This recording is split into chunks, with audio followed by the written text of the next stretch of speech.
सदियों पहले की बात है।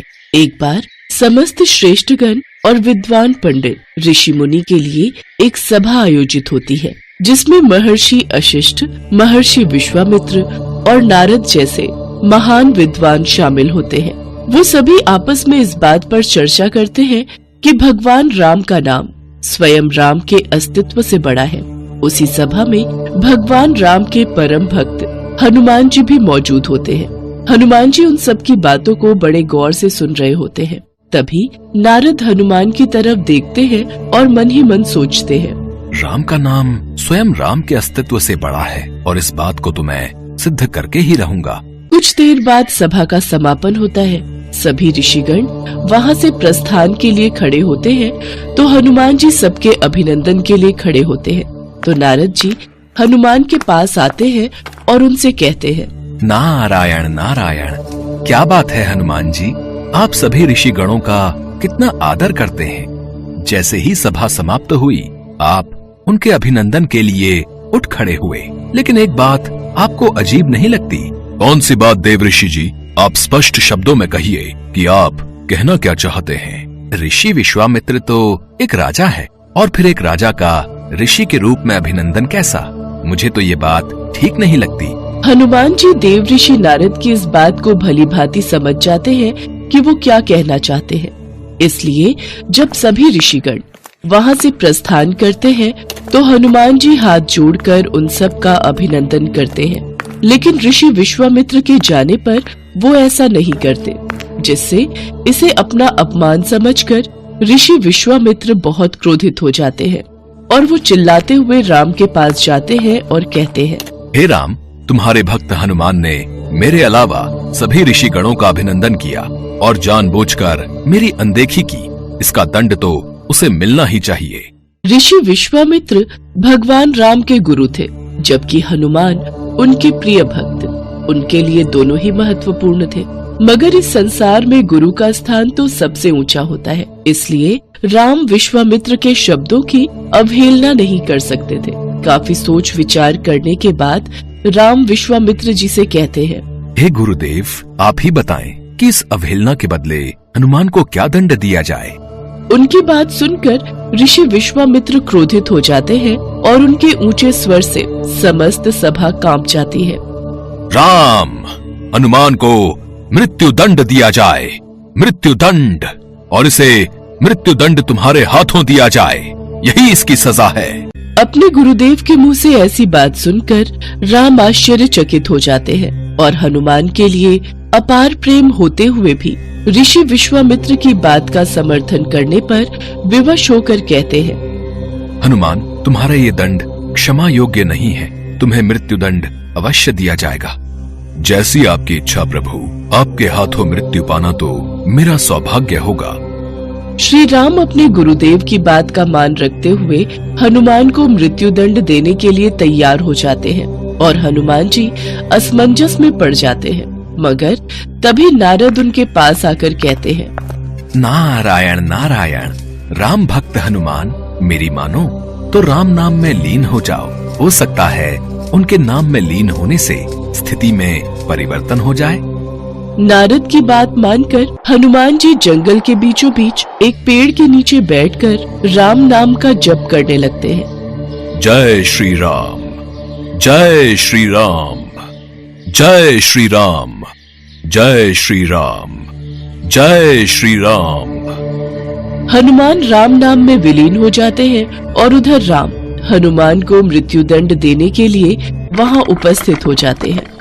विधि का विधान भी कितना अजीब है। जो अपार स्नेह का भागी है, आज उसी को मृत्यु दंड देने को विवश हूँ।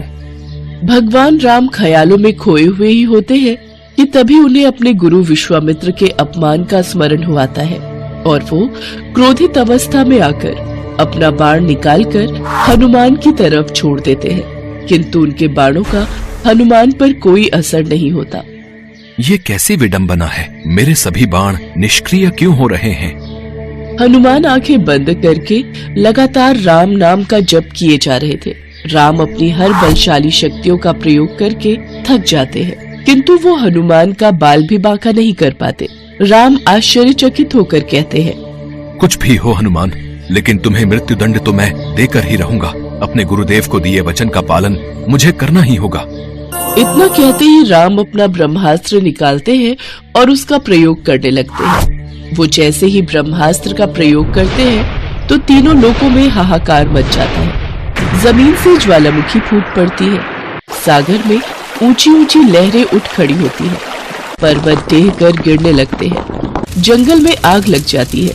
जीव जंतु प्राणी सभी अपनी जान बचाने के लिए संघर्ष करने लगते हैं, किंतु राम नाम में लीन हनुमान अभी भी राम नाम के जप में लीन रहते हैं। उन पर ब्रह्मास्त्र भी बेअसर रहता है। राम नाम का जप हनुमान के लिए सुरक्षा कवच का काम करता है। इतनी प्रलय और राम नाम की शक्ति देख नारद ऋषि विश्वामित्र के पास जाते हैं और उन्हें सारी सच्चाई बता देते हैं। फिर ऋषि विश्वामित्र राम को अपने वचन से मुक्त कर देते हैं। नारद ये सिद्ध करने में सफल हो जाते हैं कि राम नाम की शक्ति स्वयं राम के अस्तित्व से कई गुना अधिक शक्तिशाली है।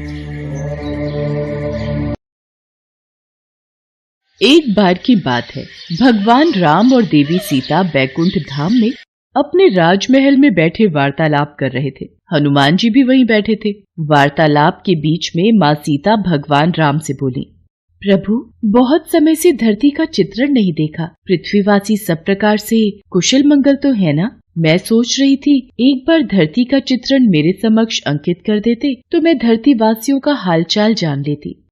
देवी सीता, आपको चिंतित होने की आवश्यकता नहीं है। मैं अभी आपको धरती का चित्र दिखाता हूँ। भगवान राम ने हवा में हाथ उठाया और धरती का चित्रण उनके समक्ष आ गया। धरती पर मनुष्य जीव जंतु सब दिखाई देने लगे। उन्हीं के बीच हनुमान जी की नजर राम मंदिर में बैठे एक पंडित पर गई। राम सिया राम जय जय राम। राम सिया राम जय जय राम। हे प्रभु, हनुमान जयंती उत्सव आने वाला है। इस बार भक्तों का चढ़ावा आ जाए तो मुखिया जी मुझे अच्छे पैसे दे देंगे, वरना भक्तों का चढ़ावा कम आता है तो मुखिया जी भी पैसे देने में बहाना करते हैं। किस सोच में डूबे हो पंडित जी? क्या विचार किया है? हनुमान जयंती पर ऐसा क्या प्रस्तुत करोगे ताकि भक्तों की भीड़ लगी रहे? देखो पंडित जी, अब ये कथा कीर्तन सुनने कोई नहीं आता। एक दो भक्तों से कितना चढ़ावा इकट्ठा हो जाएगा ये आप भी जानते हो। और अगर इस हनुमान जयंती पर ज्यादा चढ़ावा नहीं आया तो फिर मुझे कुछ और ही सोचना होगा। वैसे भी आपकी उम्र हो चली है, अब आप राम मंदिर की जिम्मेदारी नहीं संभाल पाओगे। मुखिया जी, ऐसा न कहिए। गांव में राम मंदिर की पूजा करते हुए मुझे कई वर्ष बीत गए हैं और इसी मंदिर के कार्यभार के सहारे मेरा परिवार चलता है। लक्ष्मी बिटिया की शादी की बात पक्की कर दी है। अचानक ये मंदिर का कार्य छूट गया तो लक्ष्मी की शादी कैसे कर पाऊंगा? ठीक है, फिर हनुमान जयंती उत्सव आने तक ऐसी रौनक लगाना कि भक्तों की भीड़ दिन रात राम मंदिर में आती रहे। मंदिर में हनुमान जी की सोने की मूर्ति लगवानी है। इसके अलावा जितना चढ़ावा आएगा कार्य उतनी जल्दी संपन्न होगा। हे बजरंगबली, अब मैं क्या करूं कि राम मंदिर में भक्तों की भारी भीड़ उमड़ पड़े। हनुमान जयंती को तो अब आप ही कुछ कीजिए, मेरी सहायता कीजिए बजरंगबली। प्रभु, मुझे लगता है पुत्र हनुमान को सहायता के लिए जाना चाहिए।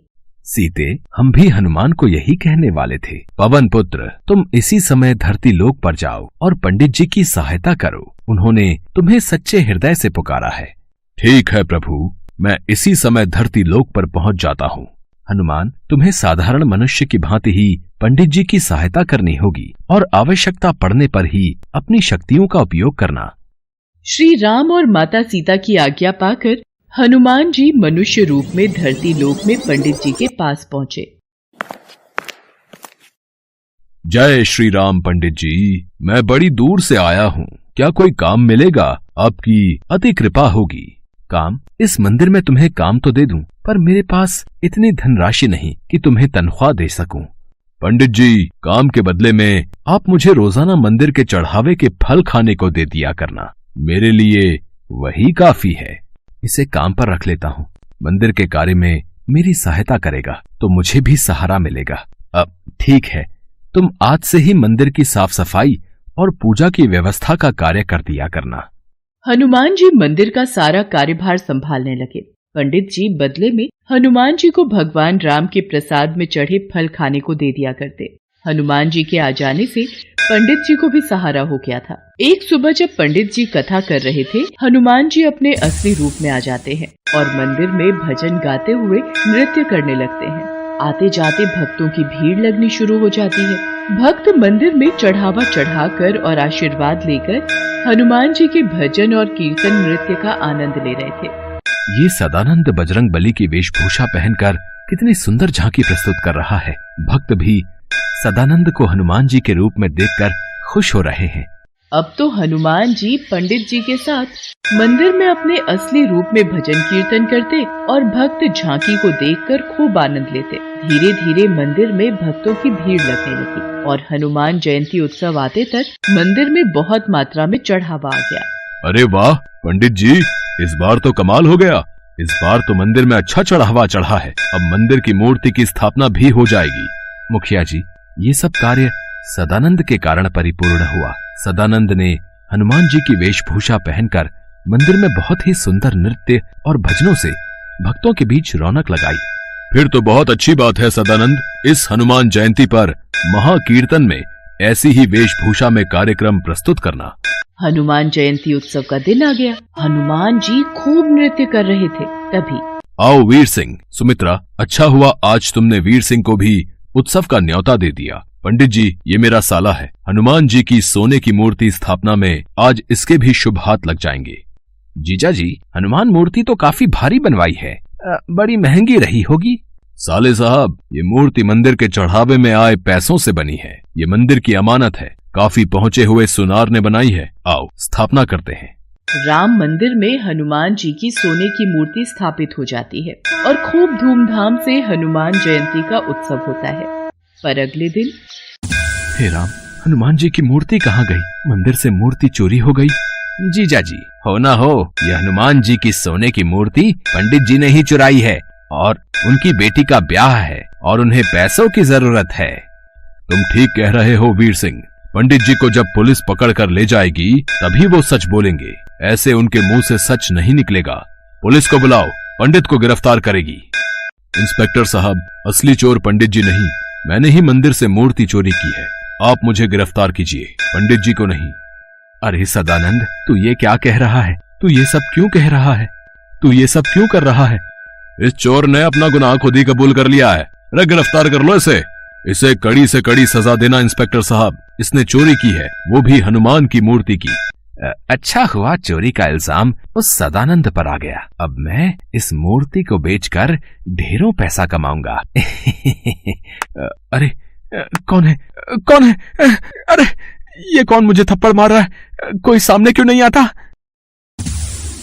मैं सदानंद के रूप में हनुमान हूँ जिसे तूने गिरफ्तार करवाया। पुलिस के सामने तुझे सच बोलना होगा कि असली गुनाहगार तू है। तूने मूर्ति चुराई है और तू उसे बेचने वाला है। मत मारो, मत मारो, मैं पुलिस को सब सच बता दूंगा। मेरे मन में लालच आ गया था, मुझे छोड़ दो। वीर सिंह भागता हुआ पुलिस थाने पहुंचता है। इंस्पेक्टर साहब, मुझे बचाओ। सदानंद मतलब हनुमान जी मुझे पीट रहे हैं। मैं अपना गुनाह कबूल करता हूँ। मैंने ही हनुमान जी की मूर्ति चुराई है। वो तो बात सही है, पर तेरा दिमाग खराब हो गया है के? हैं? सदानंद तो सामने देख जेल में बैठा है, वो तेरे पास कैसे आ सकता है? नहीं इंस्पेक्टर साहब, वो मेरे पीछे ही खड़ा है, वो मुझे पीट रहा है। मुझे जल्दी से जेल में बंद कर दो, मैंने अपना गुनाह कबूल कर लिया है। इतनी देर में पंडित जी और मुखिया भी गांव के सभी लोगों के साथ पुलिस स्टेशन पहुंचते हैं। इंस्पेक्टर साहब, सदानंद ने कोई चोरी नहीं की, इसे छोड़ दीजिए। वीर सिंह अपना गुनाह कबूल कर लेता है। सदानंद यानी हनुमान जी को पुलिस छोड़ देती है। तभी वहाँ भगवान राम और माता सीता प्रकट होते हैं। हनुमान, अब तुम अपने असली रूप में आओ और अपने भक्तों को दर्शन दो। जो आज्ञा प्रभु। जय श्री राम। सदानंद साक्षात हनुमान। हे बजरंग बली, आप मेरे साथ इतने दिन तक रहे और मैं आपको पहचान नहीं सका। आपने मेरी इतनी सहायता की। पंडित जी, जहाँ भगवान राम की कथा होती है वहाँ हनुमान जरूर होते हैं। आपने मुझे सच्चे हृदय से याद किया था तो भला मैं कैसे न आता। देखना, अब आपके जीवन के सारे दुख दूर हो जाएंगे। पंडित जी की आंखों में आंसू आ जाते हैं। पंडित जी और मुखिया जी समेत सभी गांव वाले हनुमान जी को सिर झुकाकर प्रणाम करते हैं। उस दिन के बाद मुखिया पंडित जी को कभी भी मंदिर से जाने के लिए नहीं कहता। हनुमान जी की कृपा से पंडित जी के जीवन में खुशियां आ जाती हैं और वो अपनी बेटी लक्ष्मी की शादी धूमधाम से कर देते हैं।